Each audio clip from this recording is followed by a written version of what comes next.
Weight loss and ஃபிட்னஸை சுற்றி இருக்கிற சில பொய்கள் பார்க்கலாமா? ஃபஸ்ட்டு வந்து ஸ்பாட் ரிடக்ஷன்.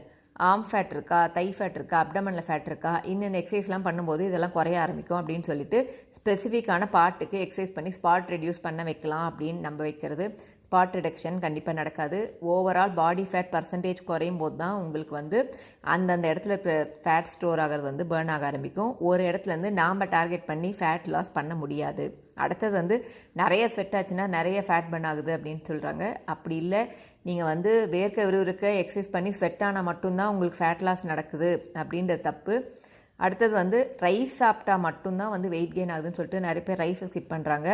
ரைஸுன்னு இல்லை, நீங்கள் வந்து உங்களோட கேலரி அளவை தாண்டி நீங்கள் எவ்வளோவே ஹெல்த்தியாக ஆர்கானிக்காக சாப்பிட்டாலும் உங்களுக்கு கேலரி சர்ப்ளஸில் நீங்கள் போயிட்டீங்கன்னா எக்ஸ்ட்ரா கேலரிஸ் எல்லாமே வந்து உங்களுக்கு ஃபேட்டாக ஸ்டோர் ஆக ஆரம்பிக்கும்.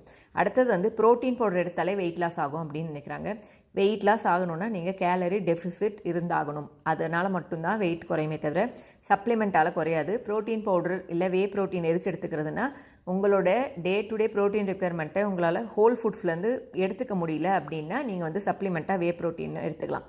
அது தவிர்த்து ப்ரோட்டீன் பவுடர் எடுத்துக்கிட்டாலே வெயிட் லாஸ் ஆகும் அப்படின்றதால நீங்கள் அதை ரீப்ளேஸ்மெண்ட்டாக எடுத்துக்கிறதால வெயிட் லாஸ் நடக்காது.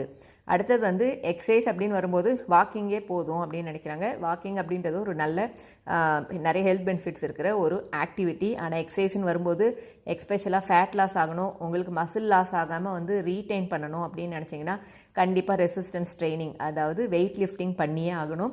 அப்படி பண்ணும்போது மட்டும்தான் உங்களுக்கு ஃபேட் லாஸ் ஆகிட்டு மசில் வந்து ரீட்டைன் ஆகிறதால உங்கள் பாடி ஃபிசிக் ஆகட்டும், ஹெல்த் இம்ப்ரூவ்மெண்ட் ஆகட்டும் எல்லாமே வந்து நடக்க ஆரம்பிக்கும். ஸோ இதோட பார்ட் 2 வந்து நாளைக்கு பார்க்கலாம்.